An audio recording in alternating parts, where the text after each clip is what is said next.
The Maurya Empire was one of the biggest and most influential empires on the Indian subcontinent, enduring roughly from 321 to 185 BC and laying the groundwork for a centralized, efficient administration.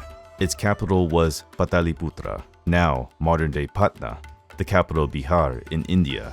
The empire emerged following the withdrawal of Alexander the Great's forces, who had invaded northwest India around 326 BC, capitalizing on the political turmoil resulting from the departure of the Greeks and the awakening of the Nanda Empire. Chandragupta Maurya, assisted by his political advisor and strategist Chanakya, united numerous small kingdoms and tribes from the Ganges region. Chandragupta Maurya is widely acknowledged for his political and military prowess, achieving the first unification of India under a centralized rule. His life was marked by a dramatic rise from humble beginnings to becoming one of ancient India's most powerful rulers. Around 321 BC, Chandragupta led a military campaign against King Dhanananda. His early attempts to seize the throne met with failure, but through perseverance and clever strategy, he ultimately overcame the Nandas and took control of Magadha, one of the richest and most powerful kingdoms in India, situated in today's Bihar. Conquering the Nanda kingdom was a critical first step in consolidating the Mauryan Empire. Chandragupta swiftly extended his dominion across northern India and into the northwest, regions rendered vulnerable by the Greek withdrawal. In 305 BC, the conflict with Seleucus I Nicator became one of the defining moments in consolidating the Maurya power and opening diplomatic relations with the Hellenistic world. Seleucus I Nicator, a former general of Alexander known as one of the Diadochi, he had taken control of eastern regions and established the Seleucid Empire, which spanned from Persia to present-day Afghanistan, intent on reclaiming the Indian territories once seized by Alexander but later lost to independent rulers. Seleucus marched east with a massive army, crossing the Indus River to retake regions such as Gandhara, Arya, Arachosia, and Gedrosia in modern Afghanistan and Pakistan. However, he encountered the forces of Chandragupta Maurya, whose army boasted superior numbers, integrating infantry, cavalry, war elephants, and a sophisticated espionage network. The battle, fought in the Indus region, ended in a Mauryan victory that compelled Seleucus to negotiate a peace treaty.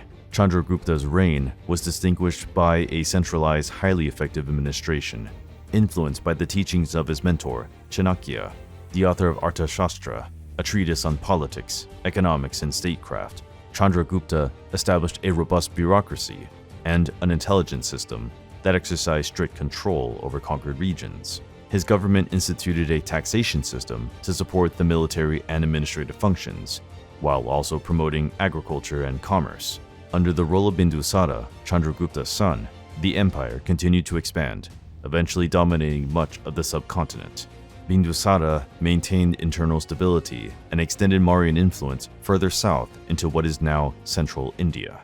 The third phase of the empire unfolded under Ashoka, Chandragupta's grandson, who was revered as one of India's greatest rulers. Initially a fierce military leader and conqueror, Ashoka underwent a profound spiritual transformation after the brutal Kalinga War, in which thousands perished. This awakening led him to embrace Buddhism and adopt policies centered on peace and religious tolerance.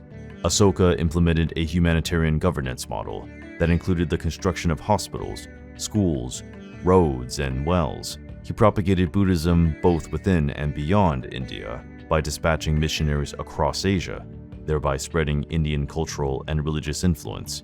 Moreover, the edicts of Ashoka, inscribed on stone pillars and stelae throughout the empire, enshrined laws based on compassion, ethics, and respect for both humans and animals. The history of the Maurya Empire is replete with battles and conflicts that not only propelled its expansion, but also solidified its internal stability. From its foundation by Chandragupta Maurya to the transformative reign of Ashoka, these struggles were pivotal in demarcating its territorial boundaries and reshaping its governance. After Ashoka's death, internal challenges began to erode the empire's strength. As regional uprisings and dynastic disputes emerged, his successors failed to replicate the level of control and effective administration that had characterized the empire. Mounting public expenditures to sustain state policies, coupled with succession crises and internal quarrels, gradually undermined the centralized structure. Local governors and tribal leaders started to revolt against the central authority, and various provinces, particularly those on the fringes, began to fragment. The absence of a strong and unified leadership led to a number of internal conflicts that weakened the empire. The erosion of strong, unified leadership eventually set the stage for the Maurya Empire's collapse. Around 185 BC, the last Mauryan emperor, Brihadrata, was assassinated by the general Pushyamitra Shunga, who inaugurated the Shunga dynasty and established a new regime. The fall signified the end of one of the greatest empires in Indian history, paving the way for an era of political fragmentation and the emergence of new regional dynasties. The Maurya Empire played a critical role in the political unification of India and left a lasting cultural, spiritual, and administrative legacy. Ashoka's promotion of Buddhism and ethical governance influenced not only India, but also much of Southeast and East Asia. Furthermore, its innovations in governance and justice helped shape the Indian conception of kingship and have had a profound impact on subsequent dynasties and their approaches to public administration and political organization.